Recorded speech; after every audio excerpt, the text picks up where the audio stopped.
म्हणती कर जोडी तू कधी काळी आपण असावे जवळी. नमो सद्गुरु तुकया ज्ञानदीपा, नमो सद्गुरु सच्चिदानंद रूपा, नमो सद्गुरु भक्त कल्याण मूर्ती, नमो सद्गुरु भास्करा पूर्ण कीर्ती.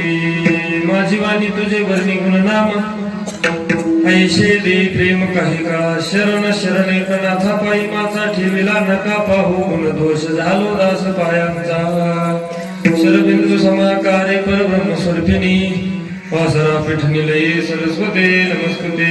जयांचे केले स्मरण होय सकल विद्येचे अधिकरण, तेची बंधू श्री चरण श्री गुरूंचे ते नमस्कारोनी. आता तुम्ही विश्वनाथ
दोन्ही साजिरी.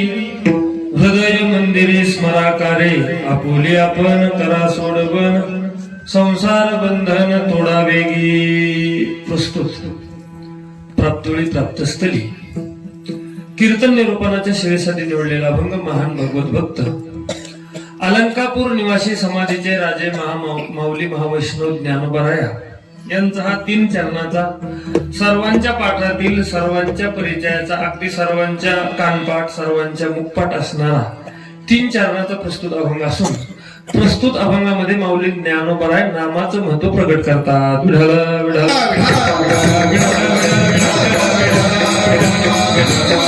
सेवेला प्रारंभ करण्यापूर्वी छोटासा अल्पपरिहार पवित्र पावन श्री क्षेत्र भालगाव या ग्रामामध्ये ग्रामदैवत रामेश्वर भगवंताच्या कृपेने, ग्रामदैवत श्री मारुती महाराजांच्या कृपेने आणि गुरुवर्य वसंत अण्णा नगरकर अण्णाच्या कुशल अशा मार्गदर्शनाने आणि या संपूर्ण टाळकरी मंडळी गायक मंडळी या सर्वांच्या विशेष उपस्थितीमध्ये पवित्र पावन या महाशिवरात्रीच्या पर्व काळावरती सालाबादाप्रमाणे चालत असणारा नामयज्ञ चालू असणाऱ्या वर्षातील पहिल्या दिवसाची सेवा अण्णाच्या आज्ञेनं आदरणीय आपल्या गावातील असणारे ज्ञानेश्वर भाऊ कोलते तथा समस्त भजनी मंडळ गावकरी मंडळी सप्ताह संयोजक आयोजक सर्वांच्या माध्यमातून ही पहिल्या दिवसाची कीर्तन सेवा मला त्या ठिकाणी प्राप्त झाली.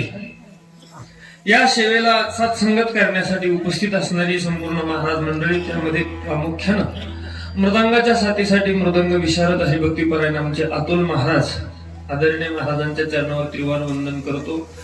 गायनाच्या साथीसाठी उपस्थित असणारे संपूर्ण भजनी मंडळ, त्यामध्ये प्रामुख्यानं आदरणीय अण्णाच्या चरणावर त्रिवार वंदन करतो. आमच्या सोबतच आलेले त्या ठिकाणी आमचे श्रीराम भाऊ त्यांच्याही चरणावर वंदन करतो. हरिभक्तीपरायण आमचे सुदाम महाराज पेंडगावकर आदरणीय त्यांच्याही चरणावर वंदन करतो. तथा समस्त गावातले भजनी मंडळ विनेकरी बाबा आमचे कोलते माऊली आणि पेटीच्या साथीसाठी हार्मोनियमच्या साथीसाठी उपस्थित असणारे आमचे उसळकर बाबा आदरणीय महाराजांच्याही चरणावर त्रिवार वंदन करतो. आणि त्या ठिकाणी कार्यक्रमाला शोभेल अशी त्या ठिकाणी गोड एकदम त्या ठिकाणी उत्कृष्ट अशी श्रीराम मंडप सिस्टम नरला आदरणीय दादाच्याही चरणावर वंदन करतो. आणि कीर्तनासाठी उपस्थित असणारे आपण देवरूप श्रोतृवर्ग अगदी तुमच्या सर्वांच्या चरणावर त्या ठिकाणी वंदन करतो. माझा तो अधिकार त्या ठिकाणी नाही, पण कर्मप्राप्त म्हणून त्या ठिकाणी बोलतो. कारण उद्याचे येणारे वक्ते त्या ठिकाणी पहिल्या दिवसच्या कीर्तनकाराला बोलत असतात. म्हणून आज जरी तुम्ही तुमचे गटागटाने जरी बसलेले असले तर उद्यापासून असे गट गट करू नका. सगळेजण इथे येऊन बसा. ते कीर्तनकाराच्या पहिल्या दिवसाच त्या ठिकाणी सांगणं असतं, म्हणून आज आहे तिथंच त्या ठिकाणी बसा. पण उद्यापासून त्या ठिकाणी असं स्वतंत्र बसायचं नाही. मंडप भरपूर रिकामा आहे. अगदी मंडपाच्या बाहेर बसलेले तुम्ही सर्व श्रोतृवर्ग तुमच्या सर्वांच्या चरणावर त्रिवार वंदन करतो. आणि थोडस अभंगाच्या दृष्टीने आपल्याला चिंतन करायचं. हे वेगळं सांगायचं काम नाही. भालगाव सारख्या गावामध्ये वेगळं सांगायचं काम नाही. आजचा आपला सप्ताहाचा पहिला दिवस आहे आणि म्हणून आज भगवंताच्या नामाचं, रूपाचं किंवा गुणाचं वर्णन व्हावं या उद्देशानं हा अभंग मी तुमच्या समोर उपस्थित केलेला आहे. क्रमाक्रमाने आपल्याला अभंगाचं त्या ठिकाणी चिंतन करायचंय. ज्ञानोबराचा 3 चरणाचा त्या ठिकाणी अभंग आहे आणि वेळेच्या आत या अभंगाच्या आपल्या बुद्धिमत्तेप्रमाणे भावमर्यादा आपल्याला त्या ठिकाणी पाहायची आहे. म्हणून अन्य वेळ न दवडता अगदी 2-4 मिनिटाची मी प्रस्तावना आपल्या समोर करतो आणि अभंगात प्रवेश करतो.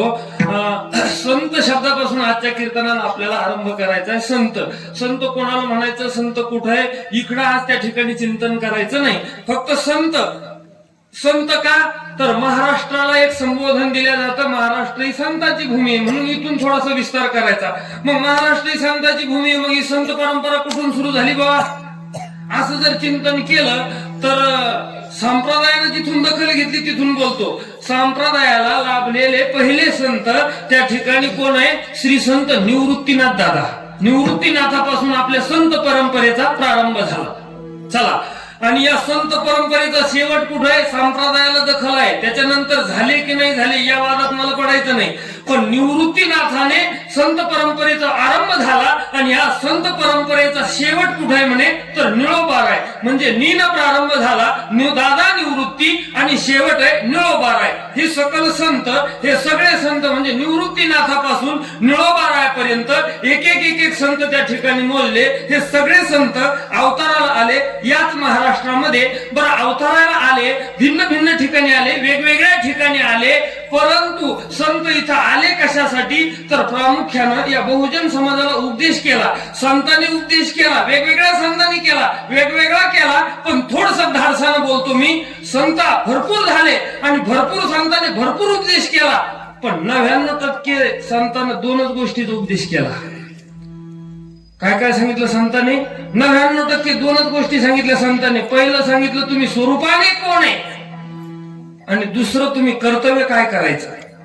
म्हणजे स्वरूपानं स्वरूप जागृती आणि दुसरी संतानं केली कर्तव्य जागृती. याच्यापेक्षा संतानं वेगळा उपदेशच नाही केला. हा, फक्त त्यांचं सांगायचं बोलायचं वैशिष्ट्यपूर्ण असेल, परंतु बहुतांश संतानं 2च गोष्टीत उपदेश केला. बाबा तुम्ही कोण आहे आणि तुम्ही काय केलं पाहिजे. मग या 2 गोष्टीचं 2-2 मिनिटात आपल्याला चिंतन करायचं. का हो, संत इथं अवताराला आलेले आणि संतांना आम्हाला आमच्या स्वरूपाची जागृती करून दिली. आम्ही कोण आहे तर आम्ही कोण हे आम्हाला माहिती नाही का, संतांनी कशाला सांगा. इथं बसल्या आपण जर एखाद्याला उठवलं आणि म्हटलं बाबा तुम्ही कोण आहे, तर हे शेजारच्या थोडं विचारावं लागणार आहे तुम्ही कोण आहे. अवसानामध्ये भावनेच्या भरामध्ये त्या माणसाच्या जरी ध्यानात नसलं मी कोण आहे, तर त्याच्या खिशात आधार कार्ड आहे. ते जर काढलं तू लगेच सांगन अमुक अमुक माझं नाव आहे, अमुक वडिलाचं नाव, गाव, पत्ता. आधार बी नसलं तर एखाद्या आधार केंद्रावर गेलं, नुसतं बोट जर टेकवला, अंगठा टेकवला, सगळी माहिती भेटते. ऐका, स्वरूप जागृती, संतांना जी स्वरूप जागृती करून दिली ना, तुम्ही मी ज्याला तुमचं माझं खरं स्वरूप मानतो, हे तुमचं माझं खरं शाश्वत जाज्वल्य स्वरूप नाहीये. तुम्ही काय करता, तुम्ही मी, हे शरीरच माझं आहे असं तुमच्या माझ्या डोक्यात भ्रम आहे की शरीर म्हणजेच मी. पण संतांनी सांगितलं बाबा शरीर हे तुझं सत्य स्वरूप नाहीये. देह नव्हे मी हे सरे आणि उरला उरे विठ्ठले, देह हा तुझा नाहीये. जसं त्या ठिकाणी एखादा मनुष्य बाहेर गावी गेला 4-5 महिने तिकडे जर राहायचं काम त्याला पडलं की त्याला जसं किरायानं त्या ठिकाणी रूम घ्यावी लागते, त्याच पद्धतीनं आपण काय केलेलं आहे, या आपल्या कर्माच्या संबंधानं या मृत्यू लोकांमध्ये मिळालेली आयु मर्यादा घेऊन इथं काही व्यवसाय करायला, काही व्यापार करायला आलो. आणि तो व्यापार जर कोणता असेल तर संसार जन्म मरणाच्या रहाट गाडग्यातून मुक्त होण्यासाठी तो व्यापार, यशस्वी व्यापार करायसाठी आलो. पण मग इथं राहण्यासाठी वास्तव्य म्हणून आश्रय केला या शरीराचा. पहा शरीराची गावा, या गावाला आलो, शरीररूपी गावाला.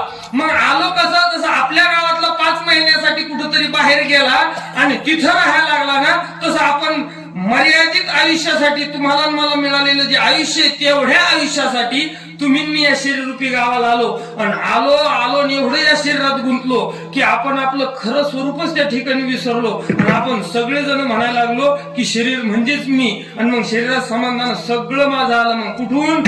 घरातल्या सदस्यापासून तर भारत माझा देश आहे इथपर्यंत. म्हणजे भारत माझा देश आहे असं म्हणू नका, असं चुकीचा अर्थ करू नका. मला काय बोलायचंय, हे सगळं कशाच्या संबंधान आहे? शरीराच्या. मग शरीरात संबंधान घरातले सदस्य, गाव, तालुका, जिल्हा, राज्य आणि देश हे सगळं त्या ठिकाणी वाढत गेलं या शरीराच्या संबंधानं. पण हे शरीर तुमचं माझं सत्य स्वरूप नाहीये. व्यवहारात आपण काय म्हणतो? शरीर माझं म्हणतो का शरीर मी म्हणतो? शरीर माझं आहे. शरीर माझं म्हणणारा जो आहे तो दुसरा तिसरा आहे. दुसरा आहे तो, आणि तो जर कोण असेल तर त्याला जीव म्हणा, त्याला आत्मतत्व म्हणा. आणि एक बोलू का, जे जीव नावाचं तत्व आहे ना, जे आत्मतत्व आहे ना, ते तुमचं माझं खरं स्वरूप आहे. शरीर तुमचं माझं खरं स्वरूप नाही. तुमचं माझं खरं स्वरूप काय आहे? जीव, आत्मा हे तुमचं माझं खरं स्वरूप आहे. खरं कशाला म्हटलंय? सत्य. सत्य कशाला म्हटलं? ज्याचा कधीच नाश होत नाही ते सत्य. म्हणजे कधी? भूतकाळ, भविष्य आणि वर्तमान या तिन्ही काळामध्ये ज्याचा नाश होत नाही त्याचं नाव आहे सत्य. आणि या जगाच्या पाठीवर सत्य एकच गोष्ट आहे, तिचं नाव आहे जीव. जीव कालही होता, जीव आजही आहे, जीव उद्याही राहणार आहे. शरीर काल होतं, शरीर आज आहे, पण उद्या राहणार का जाणार सांगता येत नाही. म्हणजे या जगाच्या पाठीवर आत्मतत्व नावाचं हेच या जगामध्ये सत्य त्या ठिकाणी आहे. आणि ते ती जीव तुमचं माझं खरं स्वरूप त्या ठिकाणी आहे. आणि मग महाराज त्या ठिकाणी काय म्हणतात की आपण सगळेजण कोण आहोत? जीव म्हणजे आपलं तुमचं माझं तत्व आहे. आणि नुसतं जीवाला नुसतं जीव नका म्हणून म्हणे. आता इथपर्यंत आलो आपण. आता तुमचं माझं खरं स्वरूप काय आहे? जीव नावाचं तत्व तुमचं माझं खरं स्वरूप आहे. पण जीवाला नुसतं जीव नका म्हणू. तो जीव आणि तो भगवान परमात्मा हे दोघं जण वेगवेगळे नाही, दोघं जण एकच आहे. तुका म्हणे हा तो स्वयं परब्रह्म. जीव कशाला म्हटलंय? जीव आणि देव. भगवान स्वतः गीतेमध्ये बोलले ममय वांशो. आपण जेवढे म्हणून जीव आहे ना, हे सगळे जीव आणि तो देव हे दोघं जण एकच आहे. म्हणजे आपला जीव नुसता जीव नाही, तर हा जीव त्या ठिकाणी भगवत स्वरूप आहे. म्हणजे भगवंतामध्ये, देवामध्ये आणि जीवामध्ये येत किंचितही फरक नाही. मग आपण सगळे स्वरूपाने कोण आहोत? तर देव आहे, देव. चला मग संतांना आपल्याला पहिली जागृती करून दिली. आपण सगळेजण काय म्हणतो? देवोहम, देवोहम. देव म्हणजे मी, देव म्हणजे मी. पण संतांनी सांगितलं देव म्हणजे तुम्ही नाही, देवोहम नाही, शिवोहम किंवा जीवोहम. जीवोहम म्हणल्यापेक्षा शिवोहम म्हणा. का? की तो शिव आणि मी, आम्ही दोघ जण एकच आहे. म्हणजे आपण बसलेले प्रत्येक जण त्या ठिकाणी त्या परब्रह्माचा त्या ठिकाणी अंश आहे. परब्रह्मामध्ये तुमच्या माझ्यामध्ये फरक नाही. पहिली जागृती करून दिली स्वरूप जागृती. आणि चला आता दुसरी जागृती करून दिली कर्तव्य जागृती. स्वरूपानं कळालं ना तुम्ही कोण आहे. म्हणून मग इथं आल्यानंतर कर्तव्य काय केलं पाहिजे? कारण तुम्ही ज्या देहाला जन्माला आलेले आहात हा असामान्य देह आहे. जो तुम्हाला मला मिळालेलं शरीर आहे म्हणे मानवी शरीर हे असामान्य आहे. हे त्या ठिकाणी सहजासहजी प्राप्त होत नाही. पावलो हा देह काकतालीने आहे. नर देह दुर्लभ जाणं अतिशय दुर्लभ असणारी घटना आहे ती म्हणजे नर शरीर. आणि ते तुम्हाला मला प्राप्त झालं. पण कसं? काकतालीन्यानं. जसं आंधळ्याच्या टाळीमध्ये कावळा सापडावा तसं तुम्हाला मला हे शरीर मिळालं. बरं, या मनुष्य शरीराचं थोडस सूक्ष्म दृष्टीने जर चिंतन केलं ना, तरी या पृथ्वी तलावरलं, या जगतामधलं सर्वात श्रेष्ठ, सर्वात भारी शरीर जर कोणतं असेल तर ते मानवी शरीर आहे. चिंतन करा ना तुम्ही. माणसाच्या शरीराची तुलना एखाद्या कोणत्याही शरीरासोबत करा. या पृथ्वी तलावर सर्वात भारी, सर्वश्रेष्ठ शरीर कोणतं ठरेल? मनुष्य शरीर. कारण नादबाबा बोलले वहिले मनुष्य देही निज ज्ञान घातले पायी तत्वज्ञानारूढ बुद्धी. विवेक नावाचा गुण या सगळ्या शरीरापैकी एका शरीरात आहे आणि त्या शरीराला मानवी शरीर म्हटलेलं आहे. या मानवी शरीराच्या अपेक्षा देव करता स्वर्गातील स्वर्गीची अमर इच्छिता ती देवा. पण महाराज म्हणतात त्यांना इच्छा आहे पण त्यांना प्राप्त झाला नाही. तुम्हाला मला मिळाला पण म्हणे कळाला कितपत हा चिंतनाचा विषय. तुम्ही म्हणाल कळाला नाही असं कसं म्हणता? हो, मानवी शरीर कळालं नाही असं कसं म्हणता? आम्ही पॅन्ट कधी वर अंगात घातली नाही, शर्ट कधी पायात घालायचा प्रयत्न केला नाही, चपाती ताटातच चुरली काला करूनच खाल्ला, हे कळालं म्हणूनच करतो ना. ऐका, कोणत्या अवयवाचा कसा उपयोग करायचा हे ज्ञान म्हणा त्याला. मानवी शरीराचं महत्व जर कळालं असतं तर हा मानवी शरीर आपण अनाठाई खर्च केला नसता. कसा? महाराज म्हणतात विषयाची चरवणी केली आयुष्याची. अरे बाबा, आयुष्याचं सेवन करण्यासाठी मानवी शरीर मिळालेलं नाहीये. हे मानवी शरीर महाराज म्हणतात स्वर्गातल्या देवांना मिळालं नाही. या शरीराचं महत्व जसं ते परंपरेने सांगितलं जातं, एका मेंढपाळाला चमकणारा दगड सापडला. तो काय याचं ज्ञान नाही. त्या धनगरानं काय केलं म्हणे, तो दगड उचलला, मधोमध त्याला छिद्र पाडलं आणि एका आवडत्या मेंढीच्या गळ्यात तो दगड बांधून दिला. 30 वर्ष मेंढ्या चारल्या दगड सापडल्यावर आणि 30 वर्षांना रोडच्या कडेने मेंढ्या घेऊन चालला. ज्वारी बाजारातला एक तज्ञ तिथून चालला होता, त्यानं तो दगड पाहायला, गाडी थांबवली, गाडीतनं खाली उतरला, मेंढरापर्यंत गेला, दगड गळ्यातला सोडून हातात घेतला, पारखला आणि त्या धनगराकडे गेला. म्हणे का रे बाबा, हा दगड मेंढीच्या गळ्यात का बांधला? म्हणजे बांधला उगाच. म्हणजे हा तुला कधी मिळाला? म्हणजे 30 वर्ष होऊन गेले.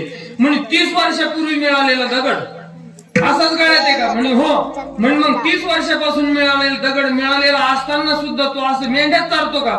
तो म्हणे हा. अरे म्हणे बाबा, हा तुला मिळालेला दगड नुसता दगड नाही, हा कोहिनूर नावाचा हिरा आहे. हा जर ज्वारी बाजारात नेऊन विकला असता तर काही कोटी रुपये तुला प्राप्त झाले असते आणि उभा आयुष्य मेंढ्या मागे जावं लागलं नसतं. उदाहरण संपलं. मला सांगा, त्याच्या आत्मसात त्याला प्राप्त असणारा जो दगड आहे तो काही किमतीचा दगड आहे, पण तरीही त्याला फाटलेल्या कपड्यांनीशी मेंढ्या चाराव्या लागल्या. का लागल्या? फक्त मिळाला नाही का? मिळाला, पण त्या मिळालेल्या दगडाचं महत्व न कळाल्यामुळं त्याला मेंढ्या चाराव्या लागत्या. मग तसं तुम्हाला मला मानवी शरीर मिळालं नाही का? म्हणजे मिळालं. मग मानवी देहाला येऊन आपण पुन्हा मरत असू आणि मेल्यानंतर पुन्हा जन्माची शिदोरी घेऊनच मरत असेल तर याचा एकच अर्थ आहे, मिळाला धनगरासारखा. कळाला नाही. आणि कळाला जर असता तर महाराज म्हणतात तेव्हाच जन्म मरणाच्या बंधनातून आपण मुक्त झालो असतो. याचा एकच अर्थ आहे, मिळाला, कळाला नाही. महाराज म्हणतात अरे बाबा, या शरीराचं जर थोडस चिंतन जर त्या ठिकाणी केलं ना तर हे शरीर कसं आहे म्हणे, शरीर उत्तम चांगले, शरीर सुखाचे घोषुले, शरीर होय साध्य केले, शरीर साधिले परब्रह्म, नरदेह निधान लागले हाती, उत्तम सार उत्तम गती, देवाची होईल म्हणती, तरी का ते चित्ती न धरावे आयुष्याच्या साधने, सच्चिदानंद पदवी घेणे, मनुष्य देहाचे निज्ञाने, सच्चिदानंद पदवी घेणे, एवढा अधिकार. इथं थांबा. एवढा अधिकार नारायणे, त्या नारायणाने या देहाला एक अधिकार दिलाय. कोणता? आयुष्याच्या साधने मिळालेली मनुष्य जन्मात मिळालेली आयु मर्यादा, त्या मनुष्य शरीरा या साधनानं तुम्हाला सच्चित आनंद या पदावर त्या ठिकाणी जाता येतं. महाराज म्हणतात असं नर शरीर तुमच्या माझ्या अचूक हातात लागलेलं आहे. किती महत्व आहे म्हणे, देवची होईल म्हणती. अरे या देहाने लौकिक पद सोडा, गावाचे सरपंच, जिल्हा परिषद, आमदार, खासदार, राष्ट्रपती हे सगळे लौकिक पद झाले. पण मानवी देहाने एक अलौकिक पद गाठता येतं, सच्चित देव होता येतं. देव या मनुष्य शरीराने काय होता येतं? देव. मग तुम्ही म्हणाल महाराज आम्ही एवढ्या दिवसापासून भजन करतो, एवढ्या दिवसापासून या मनुष्य शरीराला जन्माला आलो, आम्ही तर नाही झालो, पण आजपर्यंत या मनुष्य देहानं कोणी देव झाला असं आम्ही ऐकलं नाही. त्याचं उत्तर तुकोबाराने तिथंच दिलेलं आहे. देवाची होईल म्हणती, नुसतं म्हणून नाही, तरी का ते चित्ती न धरावे. नुसतं जमन का? म्हणून जमत प्रयत्न करावा लागेल ना. भालगावला माझं कीर्तन आहे, सकाळपासून मी माझ्या घरीच जर म्हणायला लागलो भालगावला जाणं आहे, भालगावला जाणं आहे, नुसतं म्हणून जमणार नाही, प्रयत्न करावा लागेल. आणि प्रयत्न जर केला तर महाराज म्हणतात देवच होता येतं. या मनुष्य शरीरानं देव होता येतं. देव फक्त काय करतो आपण, हे माझ्याकडनं होणार आहे का, ते संकोचोनी म्हणा झालाशी लहान घेई आपोषण ब्रह्मांडाचे. महाराज म्हणतात फक्त तू आपण संकोच करतो. एखाद्याला म्हटलं चला हे काम तुम्ही करा, अरे बाबा ते काम माझ्याकडनं होणार आहे का. अरे आपण जर ठरवलं तर या जगामध्ये आपल्याला अशक्य काहीच नाही. मनुष्य शरीरामध्ये एवढं सामर्थ्य आहे, माणसाला या जगामध्ये अशक्य काहीच नाही. असाध्य ते साध्य करीत असायास. पण कारण अभ्यास तुका म्हणे. साने गुरुजीची कविता होती आपल्याला, प्रयत्न करिता वाळूचे कण रगडता. माणसाच्या शरीरातली ताकद येते, वाळूच्या कणातनं तेल काढायचं सामर्थ्य या शरीरात आहे.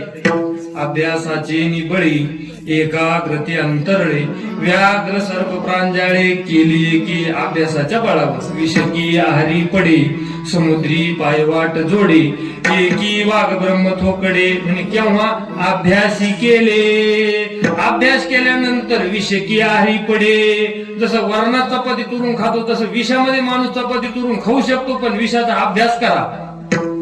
समुद्री पायवाट जोडे, समुद्र सुद्धा पार करता येतो पण त्याचा अभ्यास करा. आणि तिसरं विधान ज्ञानोबा बोलले एकी वाघ ब्रह्म थोकडे. या देहानं ब्रह्म त्या ठिकाणी होता येतं, पण केव्हा. महाराज म्हणतात अभ्यास केल्यानंतर. चतुर्भुजन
या मनुष्य याच देही घडे देवाचे.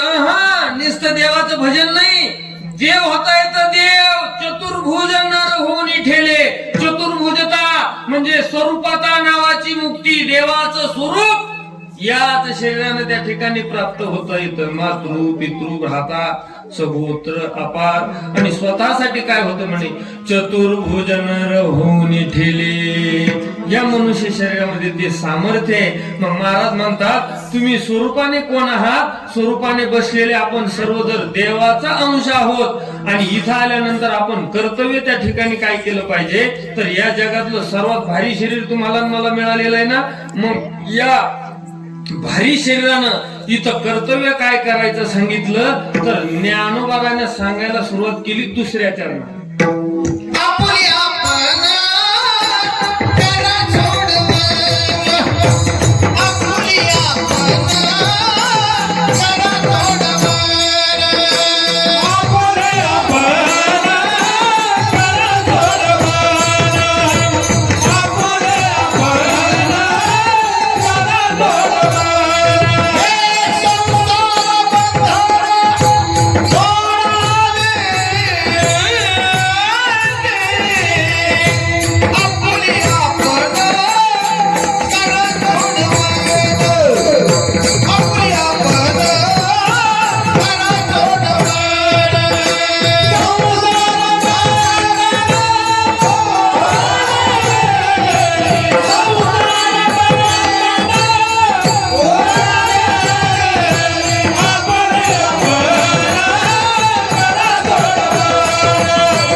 मनुष्य जन्माला आल्यानंतर स्वरूपाची जागृती दिली आणि म्हणे कर्तव्य काय करायचंय, तर इथं आल्यानंतर माणसाचं पहिलं कर्तव्य म्हणे संसार बंधन तोडा वेगी, आपोली आपण करा सोडवण. ज्याची त्याची सोडवणूक ज्यानं त्यानं करून घ्या, कारण सर्वात भारी शरीर तुम्हाला आणि मला मिळालं. मग सोडवणूक करणं म्हणजे काय करायचं, तर म्हणजे महाराज म्हणतात सोडवणूक करणं म्हणजे तुम्ही तुमचं बंधन तोडा.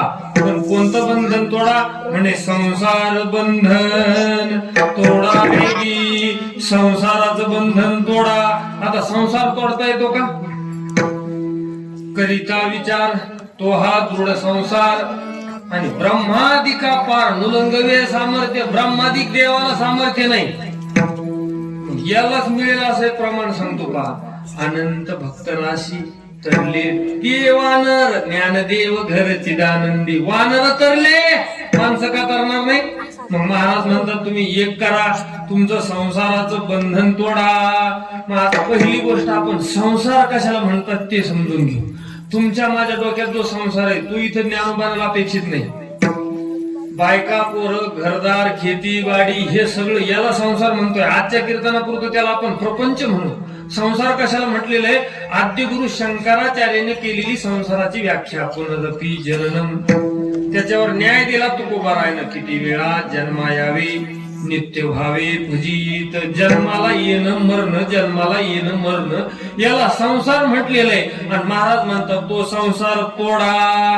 पण काय, त्या संसाराचं बंधन तोडा. म्हणजे आपण सगळेजण माणसाच्या जन्माला आलो, बरोबर आहे. मग आता इथं आपल्याला ज्ञानोबाराने कर्तव्याची जागृती करून दिली की तुम्ही काय करा, संसाराचं बंधन तोडा. मग आता संसार शब्दाचा अर्थ आपण केला जन्म मरण, मग मरण पुढे अजून, मग आपण आता जन्माला आलो. महाराज म्हणतात जन्माला आलो, जन्मात असं कर्म करा, असं कर्तव्य करा की बंधन तोडा संसाराचं. आता जन्माला आलो म्हणजे संसार सुरू आहे कुठपर्यंत, जोपर्यंत आपण मरत नाही तोपर्यंत.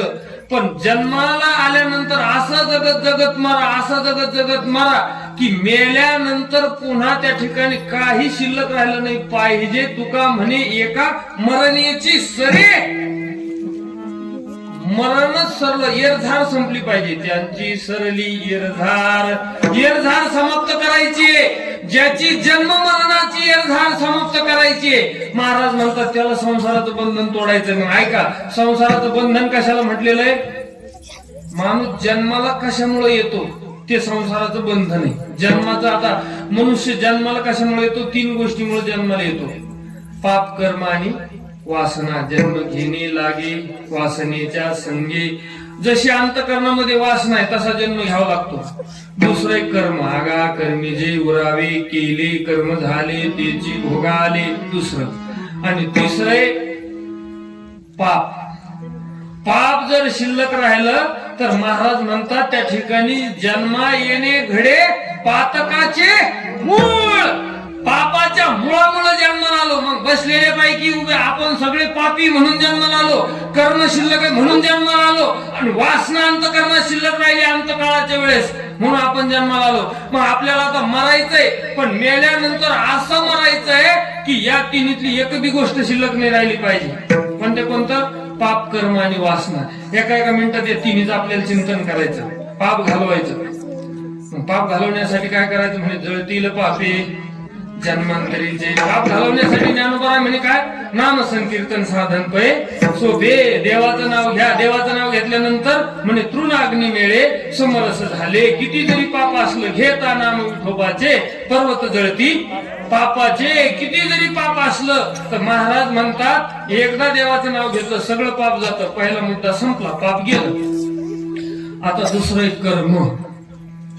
मरायच्या टायमाला कर्म शिल्लक नाही राहिलं पाहिजे. कर्मरूपी शिदुरी जर शिल्लक राहिली, महाराज म्हणतात पुन्हा या देहाला जन्माला यावं लागतं.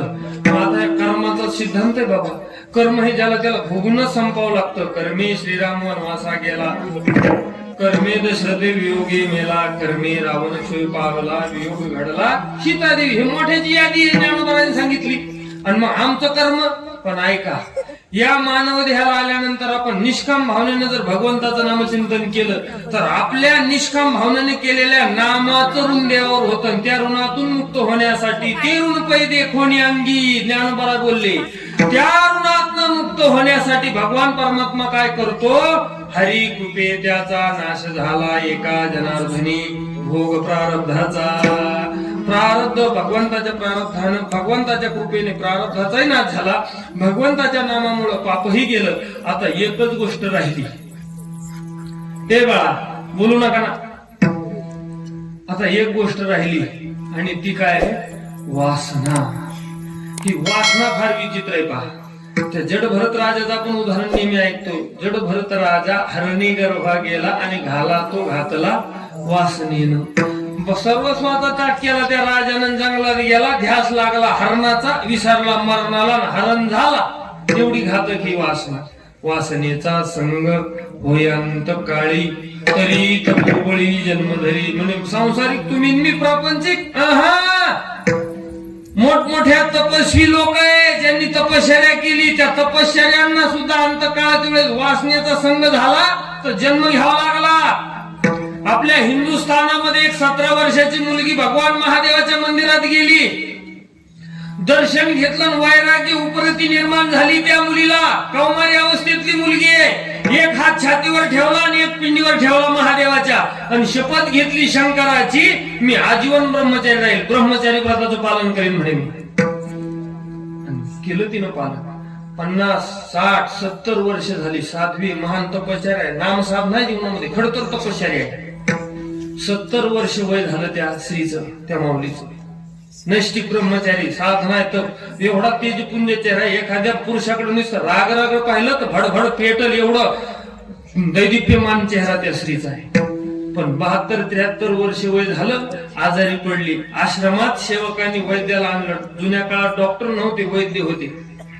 वैद्यानं नाडी परीक्षण करण्यासाठी त्या स्त्रीचा, त्या महिलेचा हात असा हातामध्ये धरला आणि वैद्यानं संपला, आयुष्य मर्यादा संपलेली.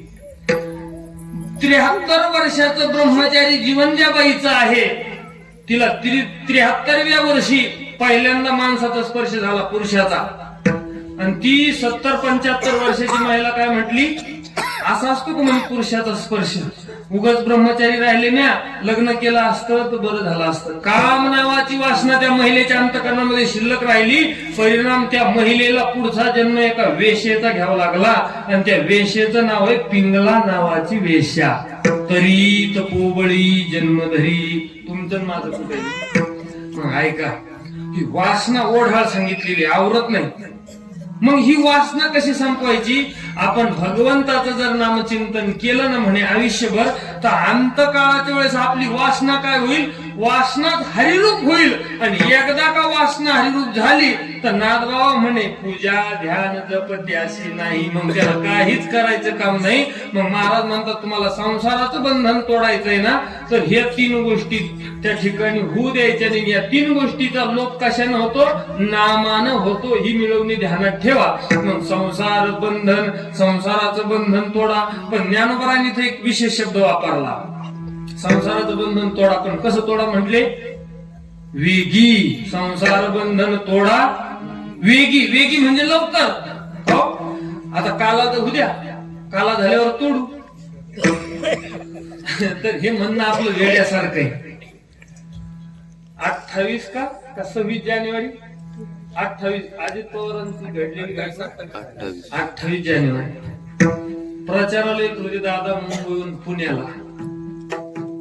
वेगी शब्दावर बोलतो मी. गाडीनं 4 तास लागत होते आणि त्या एरोप्लेननं त्या ठिकाणी अर्ध्या तासामध्ये येत होते दादा. म्हणून निवड केली होती त्या विमानाची. त्यांची थट्टा म्हणून नाही, मस्करी म्हणून नाही. वेगी का तोडायचंय संसाराचं बंधन. तुम्हाला मला मिळालेलं जे मनुष्य शरीर आहे, महाराज म्हणतात या शरीराचा क्षणाचा भरोसा नाही. क्षणभंगूर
वासुदेवानं जागृती दिली बाबा.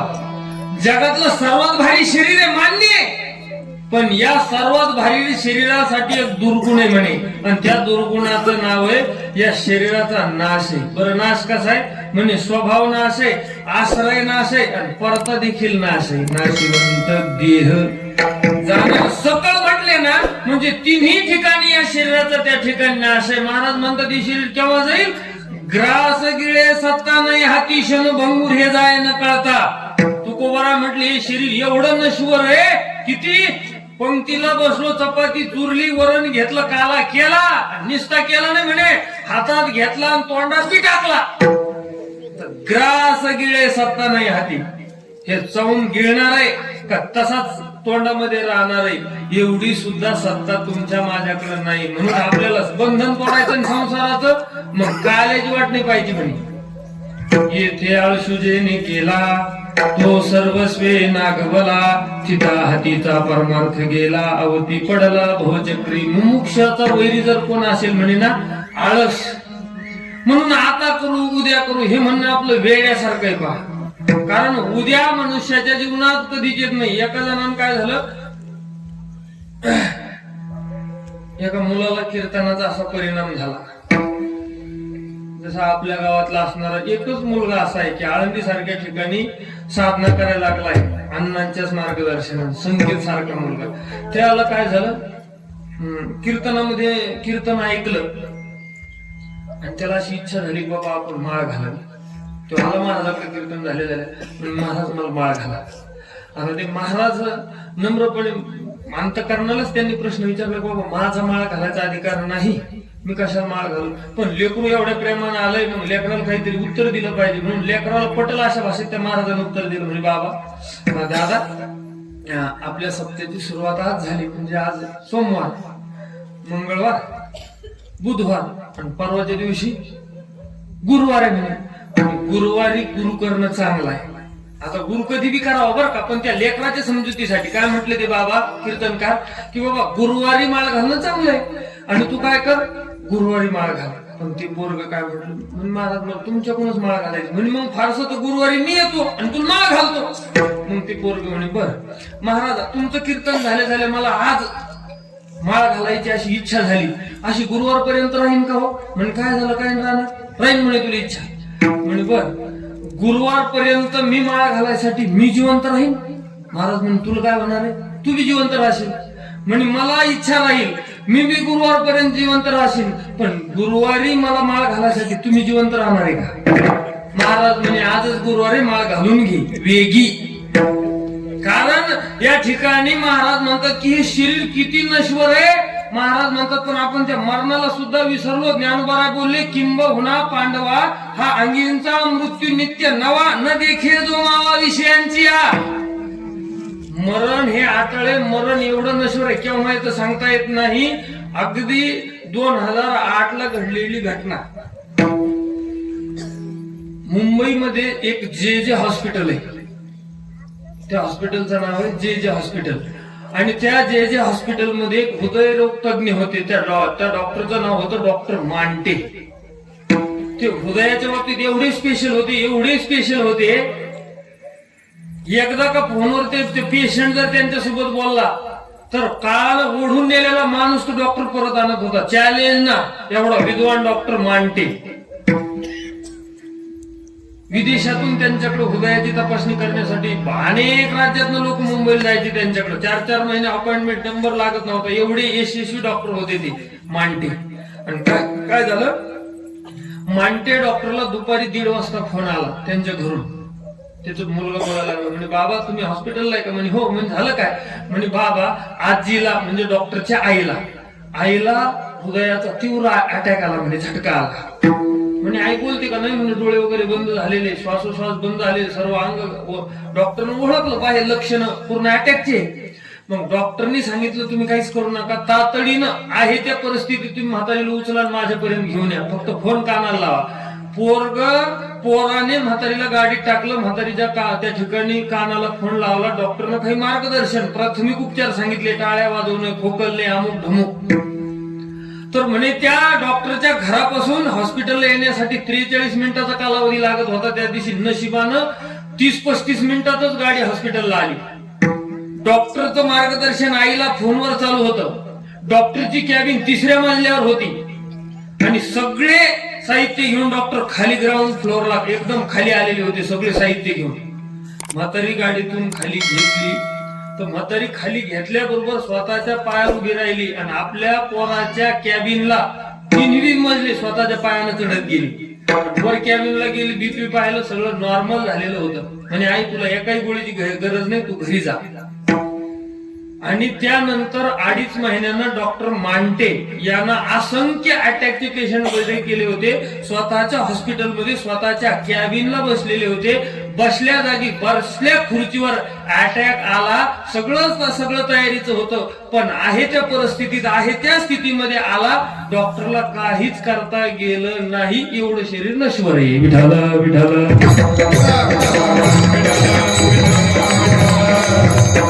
भारतामध्ये एक डान्सर होऊन गेला, त्याचं नाव आहे मायकल जॅक्सन, बरोबर आहे. त्यानं किती सुविधा केली होती. 10 जण डोनर आणून ठेवले होते. किडनी गेली, लिव्हर गेलं की दान करणारे दाती बसून होते. आणि 5-7 MD डॉक्टर होते त्याच्याकडं.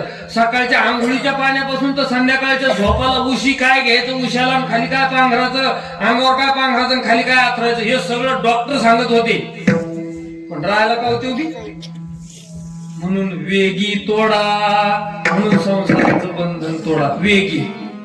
आता वेगी कसं आहे पहा. ते लोहार नावाचं माहिती ना आपल्याला. लोहार खेडोपाडी येत असते ते मिरगाच्या तोंडाला. अक्षय तृतीया झाली की ते येते घोडागाडी घेऊन गावात. मग गावात व्यवस्थित कुठेतरी राहणार आणि मग त्याचे 2-4 पोरं आणि ते दोघं नवरा बायको. मग आपण कोळशे घेऊन त्यांच्याकडे जायचं. काय घेतो पुन्हा कोळशे नाही, सोबत विळा, कुऱ्हाड, शेवटायला. आणि मग ती बाई उठली की ती भाता फिरवती. आपण नेलेली कुऱ्हाड तो लोहार त्या भात्याच्या तोंडाशी लावतो आणि ती भाता हानती. मग ती कुऱ्हाड कशी होती. लाल बुंद होती. कुऱ्हाड लाल झाली की तो चिमटीत कुऱ्हाड धरतो, आयरणीवर धरतो. ती बाई भाता बंद करते आणि ती कुऱ्हाड झालेली लाल तिच्यावर ही घन घेती. एक ठोका मारते घनाचा, घरामध्ये जाते तिच्या खोपडीत. 2 भाकरी टाकते ज्वारीची, पुन्हा येते, पुन्हा एक ठोका टाकते, भाजीला फोडणी देते, पुन्हा जाती. 2-3 लेकराला आंघोळ घालती. असं करते का ती. कवर मारते ती ठोका. जोपर्यंत ती कुऱ्हाड लाल आहे तोपर्यंतच. मला सांगा, कुऱ्हाडीचा लाल रंग निघून गेला, तिनं जर घाव मारला घनाचा, तिला अटक होणार आहे. तिला काही दंड आहे. पण ती मारत नाही. का मारत नाही. ती म्हणे मग हे निस्ती मारून फटके कामाचे नाही. लाल आहे, आकार येणार आहे. लालपणा गेला, आकार येत नाही. आज स्वरूपाची जागृती झाली, आज कर्तव्याची दक्षता झाली ना, मग आजच तोडा, वेगी तोडा. विढाला विढाला. महाराज ज्ञानोबा असं करा ना, आमचं संसाराचं बंधन तुम्ही तोडा ना. ज्ञानोबा म्हणतात ते आम्हाला नाही तोडता येत. ज्याचं त्याचं संसाराचं बंधन ज्याला त्याला तोडावं लागतं. आपोली आपण करा सोडवण, ज्याची त्याची सोडवणूक ज्याला त्याला करा. आपल्याला संसाराचं बंधन तोडायचंय, संसाराची आसक्ती तोडायची आहे. आसक्ती कुठेही ही ज्याच्या त्याच्या अंतकरणात आहे. आणि अंतकरणातली आसक्ती बाहेरच्याला कशी तोडता येईल. रामकृष्ण परमहंसाने एक उदाहरण सांगितलं पहा. 12x12 ची एक खोली होती. 12x12 फुटाशी 12 फुटाशी खोली, वरून स्लॅब. आणि त्या खोलीमध्ये एक माणूस कोंडला म्हणे. कोंडला तो कस काय कोंडला, पण कोंडला. मग त्याला तो बाहेर यायचं. त्याच्याजवळ फोन नाही, मित्राला फोन करावा दरवाजा उघड म्हणून. मग त्यानं काय केलं, खिडकी होती पण खिडकीतूनही जास्त पर्याय नव्हता. फार झाला तर असा हात जात होता बाहेर. मग त्यानं ते खिडकीचा काच मागं लोटला आणि गल्लीतनं जाणाऱ्या माणसाला आवाज आला. म्हणजे इकडे. तो माणूस गेला. म्हणजे काय म्हणजे तेवढी दरवाजाची कडी उघडा, मला बाहेर यायचंय. तो माणूस दरवाजाला गेला, त्यानं कडी नाही उघडली. पुन्हा खिडकीजवळ आला, हसला, तो निघून गेला. तो आत कोंडलेला माणूस म्हणे बाबा हे पहा म्हणे, मला बाहेर काढायचं. हसू लागलो. दुसऱ्याला आवाज दिला, तिसऱ्याला. 5 जणांनी कडी नाही उघडली. त्याच्याकडे याचे दात काढायचे निघून जायचे. आतल्या माणसाला एवढा राग आला, ते म्हणे काय लोक हे, काय लोक हे, याने मला बाहेर काढायचं, माझ्या अवस्थेला हसतात हे. ते म्हणे आता एकच माणसाला सांगतो, त्यानं जर उघाडा नाही तर बाहेर जायचं नाही, जिवंत समाधी घ्यायची म्हणे हॉलमध्ये, पण पुन्हा दरवाजा उघडायला लावायचा नाही. शेवटच्या माणसाला नावीला जाणं हाक मारली, हो दादा काय, कडी उघडा बरं. ते माणूस दरवाजापर्यंत गेला, त्यानं बी कडी नाही उघडली. ते त्या माणसाकडे गेला पण हसला नाही. आणि तो बाहेरचा माणूस काय म्हणला कोंडलेल्या माणसाला, तू जर बाहेर असताना म्हणे 2 मुस्कटात दिले असते म्हणे तुया. तेव्हा आतला म्हणे कडी उघडायची, तू उघडणे तू उघडू नको. आणि महाराजी भाषा करायला लागला, अरे म्हणे हे मूर्ख माणसा, ज्या घरात तू कोंडल्या गेला त्याची कडी आतून बंद केली तू, मीच नाही, मोदी बी आवाज काढू शकत नाही तुला बाहेर. का, कडी आतून बंद आहे, बाहेरचा त्याला बाहेर काढू शकत नाही. तशी संसार रूपी घराची कडी आपण आतून बंद केली, ज्ञानोबा कस काय उघडतील, म्हणून ज्ञानोबारायचा आग्रह आहे. आपोली आपण करा सोडवण, तुम्ही तुमची सोडून स्वतः तुम्हाला करायची, कारण कर्माचं स्वातंत्र्य म्हणजे कडी उघडता येते. आणि ही कडी उघडा, आणि ही कडी उघडून काय करा म्हणे, संसार बंधन तोडा. ज्ञानोबा आम्ही आमचं संसाराचं बंधन तोडतो, पण तोडायसाठी एखादा हत्यार द्या ना. ज्ञानोबारायने हत्यार दिलं, पण सगळ्याला चालवता येईल असं सोपं हत्यार दिलं, नामाचं पहिल्या. रामकृष्ण नामी हे दोरी साधे, रामकृष्ण नामी हे दोरी साधे, रामकृष्ण नामी हे दोरी साधे, रामकृष्ण नामी हे दोरी साधे, रामकृष्ण नामी हे दोरी साधे,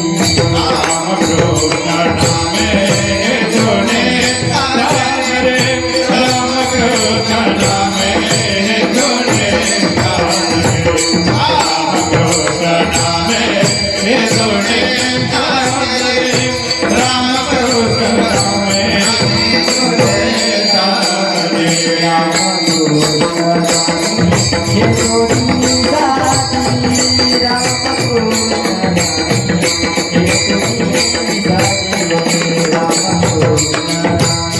हे दोरी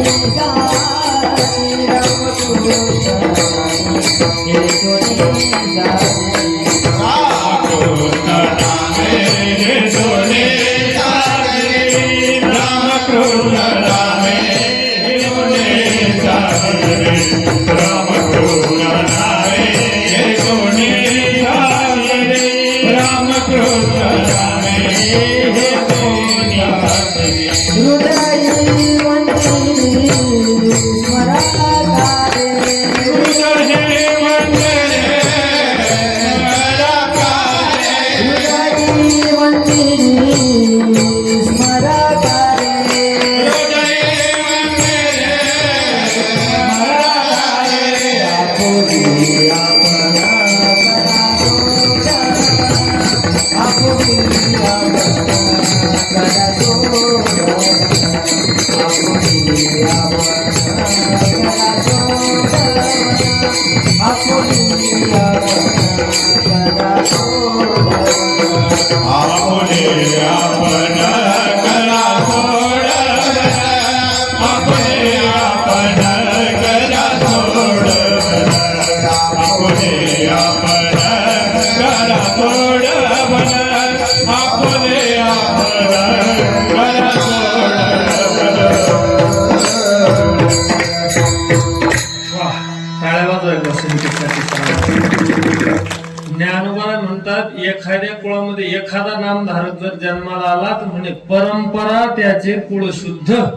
शुद्ध कुळामधला त्या ठिकाणी टाळ घेऊन प्रमाण म्हणू शकतो म्हणे. ज्ञानदेव म्हणे नाम जपा हरीचे, हरीचं नामस्मरण करणारा कोण म्हणे परंपरा त्याचे कुळ शुद्ध. गोड संकेतनं त्या ठिकाणी प्रमाण म्हटलं.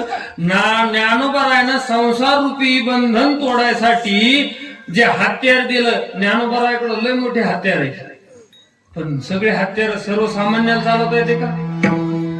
मग सोपं हत्यार आहे नाम. सोपे हे साधन लाभ येतो घरा, वाचेशी उच्चारा राम हरी नाम संकीर्तन साधन पे सोपे. सोपं साधन आहे नाम रूपी. आणि ते हत्यार दिलं तुम्हाला आणि मला पहिल्या चरणामध्ये. फक्त हे झालं काय, नामरूपी हत्यार सोपं आहे आणि सोपं असल्यामुळं तुम्हाला आणि मला वाटतं ते श्रेष्ठ नाही. मग सोपं काही बी असू द्या, या जगामध्ये कोणती बी गोष्ट सोपी असली ना, ती वस्तू असू द्या, ते स्थळ असू द्या, नाही तर ती व्यक्ती असू द्या, सोपं जर वाटलं की त्याचं महत्व राहत नाही. वस्तू घ्या, व्यक्ती घ्या, नाही तर एखादं पर्यटनापैकी स्थळ घ्या, सहज असलं, सहज मिळालं की महाराज म्हणतात त्याची किंमत नाही राहत. ज्ञानदेव म्हणे नाम हे सुलभ, पण काय झालं म्हणे सर्वत्र दुर्लभ, विरळा जाणे नामच विरळ आहे, दुर्लभ आहे नाम का म्हणे सोपं आहे म्हणून, महत्व नाही राहिलं. का महत्व नाही नामाविषयी तुम्हाला आणि मला, तर नामाला बंधनच नाही ना, काळ वेळ नाम उच्चारित नाही. नामाचं देवाचं नाव घेण्यासाठी कसलंच बंधन नाही आणि तसलं बंधन नसल्यामुळं सोपं आहे. आणि मग सोपं असल्यामुळं तुमच्या माझ्या अंतकरणामध्ये असा समज झाला की जे सोपं असतं ना ते हलकं असतं, असं समज सगळ्यालाच. ते कशाविषयी असू द्या. ओढोदचा बाजार आजच झाला. ओढोद बाजारला माऊली गेलती तुम्ही, शेवग्या शेंगा किती दुकानदाराजवळ होत्या दिसल्याच नसत, नाही तर 2-4 जणांजवळ असत. बाजार करून या घरी, सगळ्या भाजीपाल्याचे एक वाण आणा, पावशेर. पण होलसेल मध्ये शेवगा 400 रुपये किलो आहे. मग आता आपल्या सारख्याला 400 रुपये शेवगा परवडतो का? नाही खायचा 2 हप्ते, मग माणूस शेवगा आणत नाही घरी, यायला दम नाही निघत. त्या काय म्हणत्या, हिवाळ्यात खाऊ तर शेवगाच. हिवाळ्यात चांगली, सगळ्यात चांगली रुचकर चविष्ट भाजी जर कशाची लागत असेल तर म्हणी शेवग्याचीच. काऊन? ते 400 किलो आहे. झालं, पुढच्या महिन्यात आवक वाढली, मार्केट पडलं. जो 400 रुपये किलो होता शेवगा तो 10 रुपयाला गण झाला 5 वाजता. आणि नवऱ्याच्या डोक्यातच होतं, बायकोने सांगेल या दिवसात खाऊ तर. त्यानं दुसरं काहीच नाही घेतलं, पिशी भरून शेवगास आणला. तीच बायको पुन्हा काय म्हणते त्याच नवऱ्याला, या दिवसात सगळ्यात बेचव जर काय लागत असेल तर म्हणे शेवगा. कशामुळे झालं ते? फक्त 410 आला. भालगावची मीटिंग बसली सप्त्याची, लावला फोन, सद्गुरु जोग महाराज वारकरी शिक्षण संस्थेतल्या एखाद्या माजी विद्यार्थ्याला फोन लावला. महाराज 9ला सुरुवात आहे, कोणती तारीख घ्या? म्हणजे आहे खाली 11, 12, म्हणजे मग घ्या 12 लिहून. बर, मग ओपन आहे स्पीकर, बोला तुमचं मानधन येणं जाणं पाकिट देऊन बोला, आम्ही परंपरेतले कीर्तनकार ठरवत नाही. तो दुसरा काय म्हणतो, कटकर हलकं येते, ठरवत नाही. आणि मग ज्यानं तुमच्या बाजारात बोकड्याच्या सौद्यावानी सौदा केला, तुम्ही म्हणता ह्यो भारी आहे. कशामुळं? भावा. मग मला काय सांगायचं, सुलभ कोणतीही गोष्ट सहज प्राप्त होऊ द्या, मग ती वस्तू असेल, व्यक्ती असेल, नाही तर स्थळ असेल, किंमत राहत नाही. तसं नाम सोपं आहे पण श्रेष्ठ नाही असं नाही. नाम जपतो परम, ज्ञानोबा राय बोलले, श्रेष्ठ आहे नाम, नाम साराचे सार, शरणांगती यम किंकर. अरे नाम किती श्रेष्ठ आहे, साध्यावर प्राप्त झाल्यानंतर सुद्धा नाम नावाचं साधन शिल्लक राहतं. नाम सोपं आहे याचा अर्थ श्रेष्ठ नाही असं नाहीये.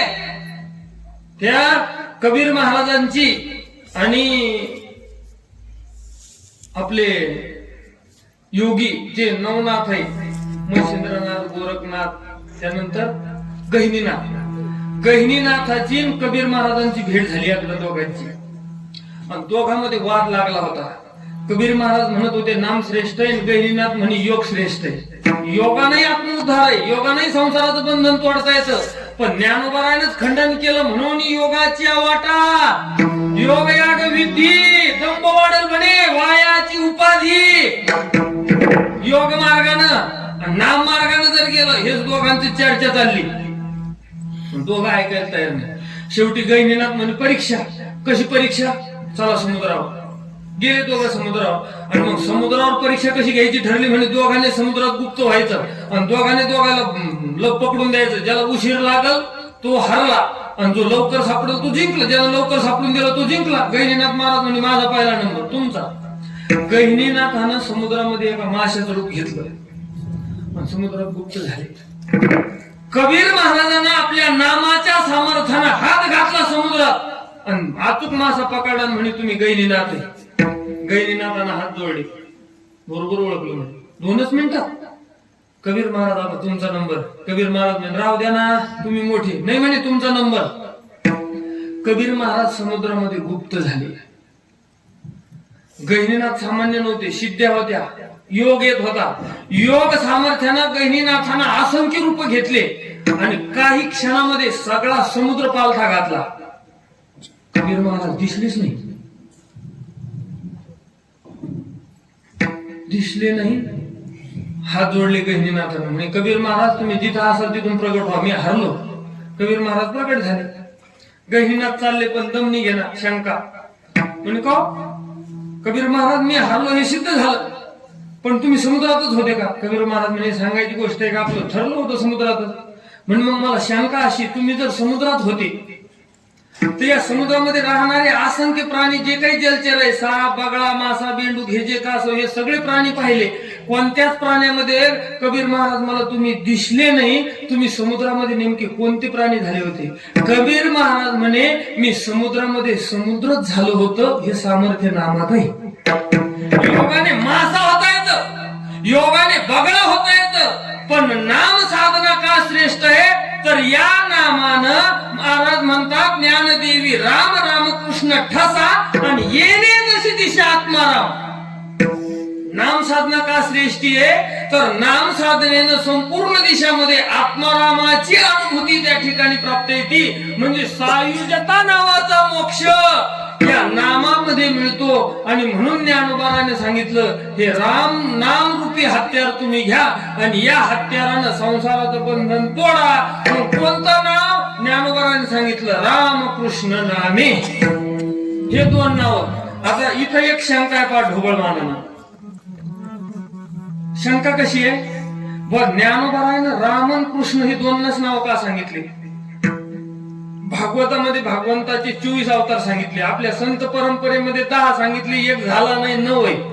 मग 9 पैकी 2 राम आणि कृष्णच का सांगितले? बाकीचे वामन, परशुराम, कच्छ, मच्छ, वरा हे अवतार कोण नाही सांगितले काय? या दोघांना काही वशिला लावला होता का? ज्ञानोबारायनं हे 2च नाव का सांगितले राम आणि कृष्णच? तर याचं पहिलं ढोबळ मानानं उत्तर आहे पूर्ण अवतार राम कृष्ण. पूर्ण अवतार आहे पहा राम आणि कृष्ण. आणि याचं प्रमुख उत्तर असं वाटतं, मला वाटतं बरं का, आपल्याला काय तोडायचं आहे? बंधन. नुसतं बंधन नाही तोडायचं, संसाराचं बंधन तोडायचंय. मग आता या 10 अवतारापैकी संसार कोणी कोणी केला हो? या दोघांनीच केला, बाकीच्यांनी केला, रामानं कृष्णानं. म्हणून हे 2 नाव आहे. बरं, दोघांनी केला, दोघांनी वेगवेगळा केला. एकानं मर्यादित केला, एक वाणी, एक वचनी, एक पत्नी रामाचा, आणि कृष्णाचा अमर्याद. आणि मग या दोघांसाठी हे 2 नावाचं आयोजन केलं ज्ञानोबारांनी. आणि याच्यातून घेण्यासारखं काय कोणा? रामानं रावणाला मारलं, तिथून माघारी फिरले. हनुमान गेला म्हणे रामा भगवंता सोन्याची म्हणे लंका, चला ना मधी. राम म्हणे नाही. म्हणे नुसतं मध्ये चला, आपल्याला काय करायचंय? पण इथं जे प्लॅन वापरलाय तो प्लॅन आपण अयोध्येत वापरू. रामाने सांगितलं नाही. सोन्याची लंका असताना सुद्धा तिथून परत माघारी फिरले. आसक्ती नाही, सोन्याविषयी मोह नाही, आणि ती आसक्तीच तोडायची म्हणून राम. आणि कृष्ण का? कृष्णानं कंसाला मारलं. या राजानं त्या राजाला मारलं तर त्या राजावर ताबा कोणाचा होतो? राज्याभिषेक कोणाचा होत असतो? विजयी झालेल्या राजाचा. कृष्णाने केला का राज्याभिषेक? स्वतःचा उग्रसेनाचा केला. गुंतले नाही म्हणून कृष्ण रामकृष्ण नामे. हे 2 नाव कशी म्हणे? साजिरी. आणि हे 2 नाव काय करा म्हणे तुम्ही? हृदय मंदिरी स्मराकारे. या 2 नावाचं स्मरण करा. पण कसं करा? इथं विशेषण दिलं हृदय मंदिरी. या 2 नावाचं स्मरण करा. पण अगोदर हे स्मरण करण्या अगोदर काय करा? हृदयातून करा. पण त्या हृदयाला काय करा म्हणे? मंदिर. आता मंदिर शब्दाचा अर्थ दगडा मातीचं वाळू सिमेंट याचं मंदिर नाही, याची लक्षणं करायची. आपण मंदिर संबंधात थोडस चिंतन करू. 4-5 पोरं मंदिराच्या पायऱ्यावर बसली, हाताने बसले पोराव, असं समजा ती पोरं लागले बाहेर तिकडे. म्हणजे बा कीर्तन ऐकू राहिले पोरं हे याच्यावर लक्षात येतं. 5-6 पोरं मंदिराच्या पायऱ्यावर बसली. मग शहाणा माणूस आला, त्यातल्या 2-3 पोरांनी आंघोळी केलेल्या नव्हत्या. तो शहाणा माणूस काय म्हणे, जा घरी, बुरशीला आला का मंदिरावर आंघोळ करून ये. म्हणजे मंदिर हे कशाचं ठिकाण आहे, पवित्र येत. मोठी बाष्कळ गप्पा करायला लागलं. शहाणा माणूस काय म्हणतो, कळतं का तुला, काही बोलतो का, अरे मंदिर हे. दोघाचा काही व्यवहार असला पैशाचा, नाही माझ्याकडे, तो म्हणतो आहे तुझ्याकडे, तो म्हणतो नाही. मग तो आहे वाला काय म्हणतो, नसेल ना, चाल मारुतीची पायरी चढ. म्हणजे तिथेही काय असत्य तिथं लपत नाही.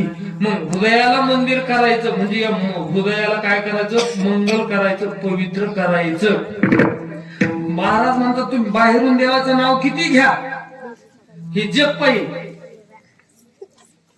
पण भगवंताचं नाव घ्यायचंय तुम्हाला. आणि संसाराचं बंधन जर तोडायचं असेल तर आतून स्वच्छ व्हा म्हणे. तुका म्हणे चित्त आतून, कारण परमार्थामध्ये बाह्य साधण्याची किंमत नाही. हा, बाह्य साधण्याला किंमत देतो हा समाज, पण या परमार्थाचा जो शेवटचा परीक्षक आहे त्याचं नाव आहे देव. आणि देवाला बाह्य लक्षण नाही चालत. अंतरीची घेतो गोडी, अंतरीचे बीज जाणे कळवळा. त्याला आतलं कळतं, तुम्हाला मला बाहेरचं कळतं, बाहेरून किती टापटीप आहे. त्या देवाला बाहेरचं काही घेणं नाही. पाहे जोडी भावाची, अंतकरणात किती स्वच्छ आहे तो, किती निर्मळ आहे तो, आतून पाहतो. आणि परमार्थामध्ये किंमत नाही पाहत. याच लागे चित्तशुद्धी वेद मुखत्वेन प्रतिपादी. चित्तशुद्धी विनती शुद्धी निजात्मसिद्धी न पाविजे. परमार्थामध्ये बाह्य साधण्याची किंमत नाही पाहत. उदाहरण दिलं ज्ञानोबरायनं, एरवी तरी पंडुसुता अंतकरण शुद्ध नसता, बाहेरी तो कर्म सर्वथा विटंबुगा. ज्ञानोबराय म्हणतात एरवी तरी पंडुसुता, अंतकरण जर शुद्ध नसेल तर शरीरानं कर्म करणं काय म्हणजे विटंबना आहे. उदाहरण दिले 3. मृत जैसा शृंगारीला, गाढव तीर्थी नानीला, कडू दुधिया माखीला, पुळे जैसा. 3 उदाहरण दिले. एक माणूस मेला म्हणून 100 एकर जमीन होती त्याची, तो मेला. आता मेला, स्नान घातलं, 4 खांडेकऱ्याने उचललं, निघले स्मशानाच्या दिशेनं. तर त्या 100 एकरावाल्या जो मेला ना, त्याला 2 पोरं होते. दोन्ही पोरं आडवे झाले. म्हणे तुझे वडील वारले, आमचे यात्रा निघली, ठेवा माझ्या बापाला खाली. अरे बाप मेलाय तो, नाही ठेवा खाली. अरे पण का, म्हणजे ठेवा. ठेवलं खाली. आता पोरा पुढं काय चालतं, ठेवले, बसली. सारे पाहुणे रावळे नव्हते आलेले, सगळे बसले. आणि दोन्ही पोरं गेले वडोदला. आणि ते म्हणे आपला बाप ज्यावेळेस वेगळा निघाला होता, 3-4 एकर जमीन होती, 4 एकराची 50-50 केली म्हणे दोघायला आपल्याला. आणि हा समोर द्यायचा का, मग म्हणे 1-1 तोळा तर करू बापाला. दोघा पोरायनं 1-1 तोळा सोनं केलं बापाला, आणलं आणि त्या मेलेल्या माणसाच्या बोटात अंगठ्या घातल्या. ज्ञानोबराय म्हणे मृत जैसा शृंगारीला. ज्ञानोबराय म्हणे 2 तोळ्यावाल्या सोन्यानं जरी मळवलं फायदा नाही, मेलाय तो. दुसरं उदाहरण दिलं, कडू दुधिया माखीला, पुळे जैसा. 2 मावश्या शेतातून येत होत्या आणि गाव खुरी कुपटीवर भोपळे होते म्हणे लय मोठे. एक जण गेली भोपळे तोडा, दुसरी म्हणे तोडू नको. म्हणे का, म्हणे ते कडू आहे. म्हणे तो तोडे का, म्हणे नाही. म्हणे मग तुला कसं काय माहिती भोपळा कडू आहे.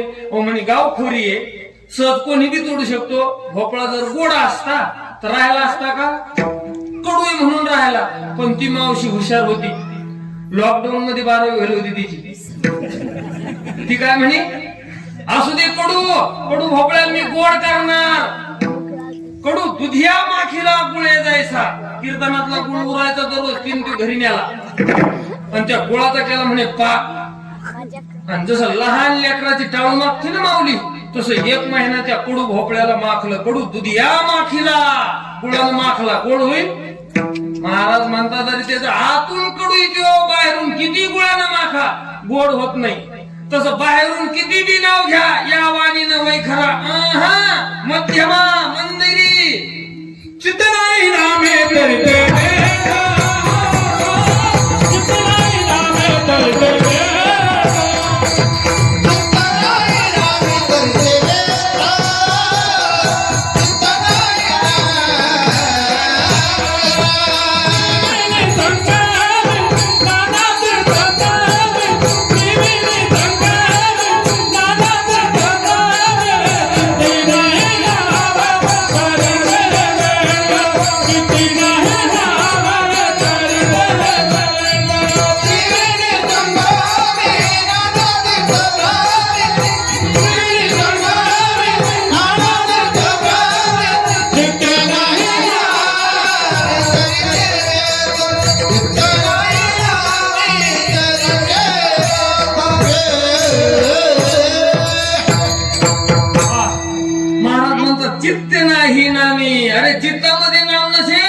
तर त्रिवेणी संगमात जाय, नाही तर कुठं बी जाय, केलेल्या साधनाचं फळ मिळणार नाही तरी ती व्यर्थ आहे. महाराज म्हणतात आतून आतून.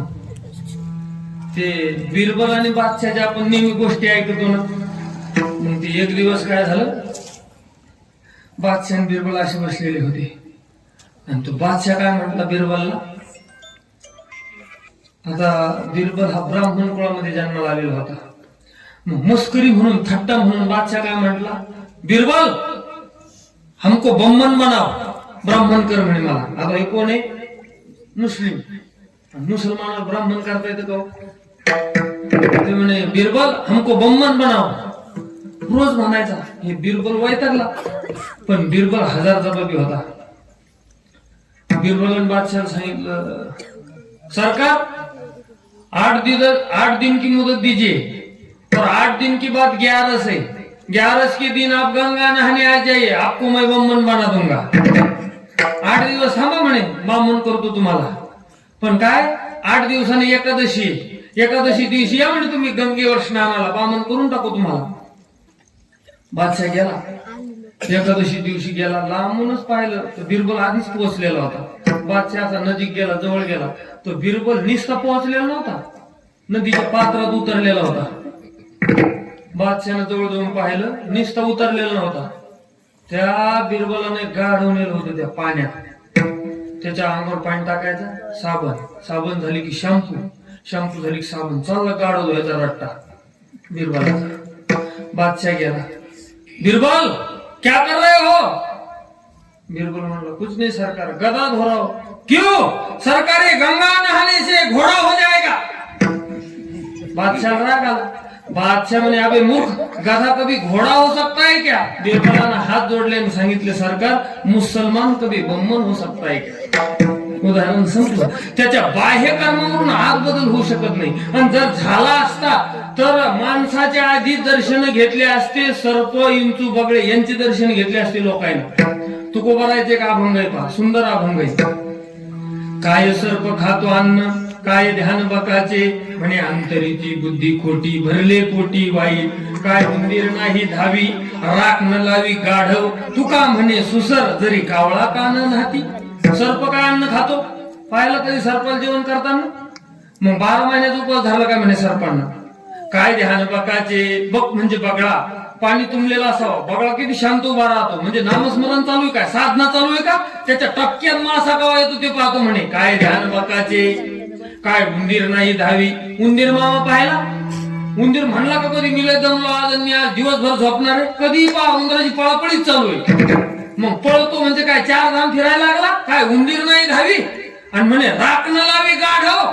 गाढव कुठं लोळत, उकिरड्यावर. उकिरड्यावर काय म्हणे राख. मग राख लावतो म्हणजे काय वैराग्य आहे काय, महादेवचा अवतार आहे काय म्हणे गाढव. उत्तर दिलं ध्रुवपदामध्ये, अंतरीची बुद्धी खोटी आणि भरले पोटी वाईट, आत वाईट आणि वर चांगला फायदा नाही. देवाचं जर नाम घ्यायचं असेल ना तर आतून, नाही तर हिंदू की पिशवी हलवीचा दाढी, माळे ओढी म्हणे निंदीचे, क्रोध पोटी मग आणीला अंतराम, भुंकोनी पुत्रा जप करे. तू कोबरायचं विधान आहे.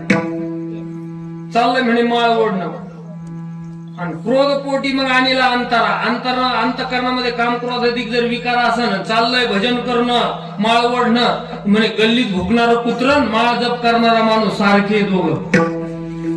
मग कसा जप का, देवाचं नाव घ्यायचं रामकृष्ण, पण कसं, हृदय मंदिरी. हृदयाला मंदिर करायचं म्हणजे आत काय करायचं आहे, आतले विकार घालवायचे आहे. आत जे षड विकार आहे, काम, क्रोध, लोभ, मद, मत्सर, या एका एका विकारात चिंतन केलं तर स्वतंत्र कीर्तन होईल. कामयेश, क्रोधयेश, रजोगुणा समाज भवा. ज्ञानोबा बोलल्याच्या खाई ज्ञाननिधीचे भुजंग, विषय दरीचे वाघ, भजन मार्गीचे मांग म्हणले मार्गचे. हे काम क्रोधाधिक विकार आहे. या काम क्रोधाधिक विकारानंच त्या ठिकाणी बंधन तोडता येत नाही. तुम्हाला संसाराचं बंधन जर तोडायचं असेल तर हे विकार घालवा, आणि हे विकार घालवले म्हणजे तुमचं हृदय मंदिर होईल. आणि या मंदिरामध्ये काय करायचं म्हणे, मग रामकृष्ण नामे साजिरी आणि हृदय मंदिरी स्मराकारे. मग एकदा काय या हृदयाचं मंदिर झालं तर ज्ञानोबा काय म्हणतात त्या परमात्म्याचं चिंतन कसं करायचं शेवटचं चरण. ज्ञानदेव ध्यानी राम ज्ञानदेव ध्यानी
शेवटच्या चरणामध्ये हृदयाला मंदिर करून इथपर्यंत थांबू नका.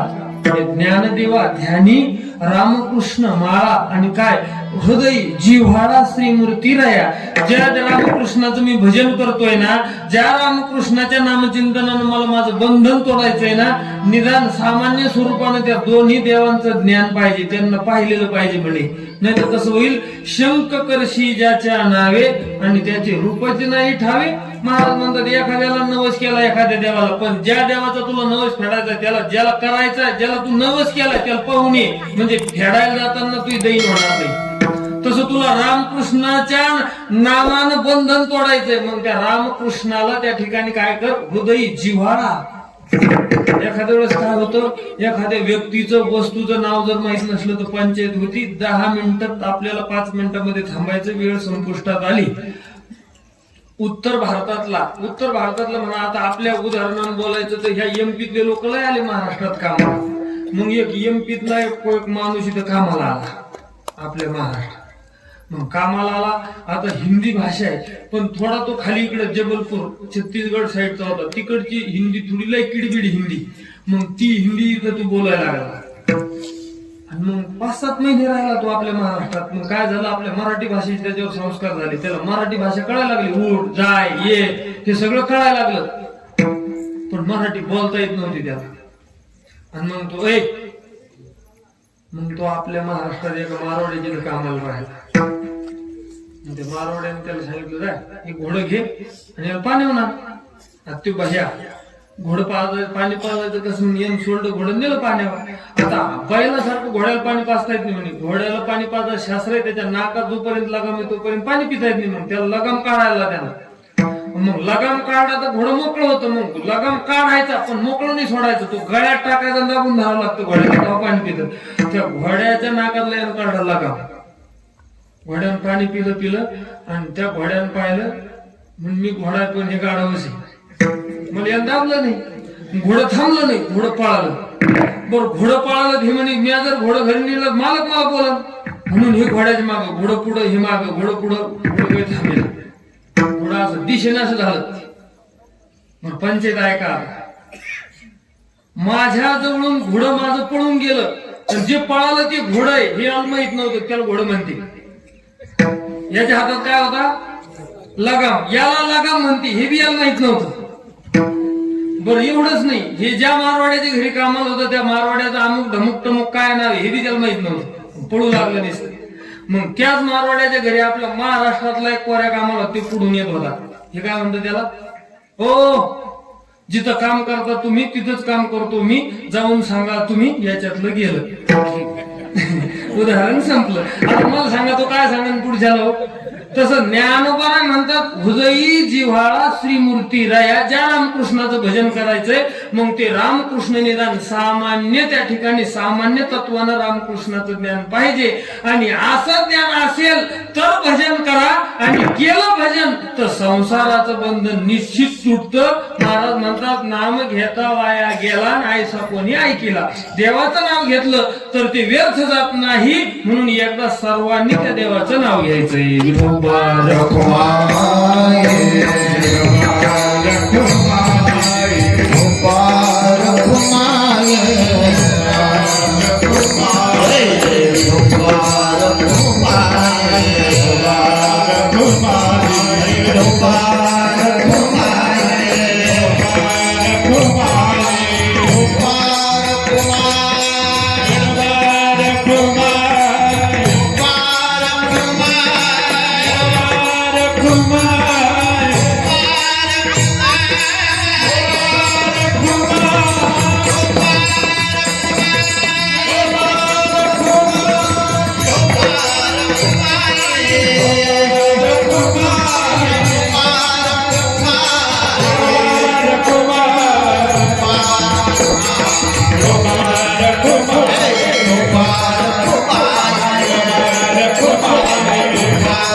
Bye.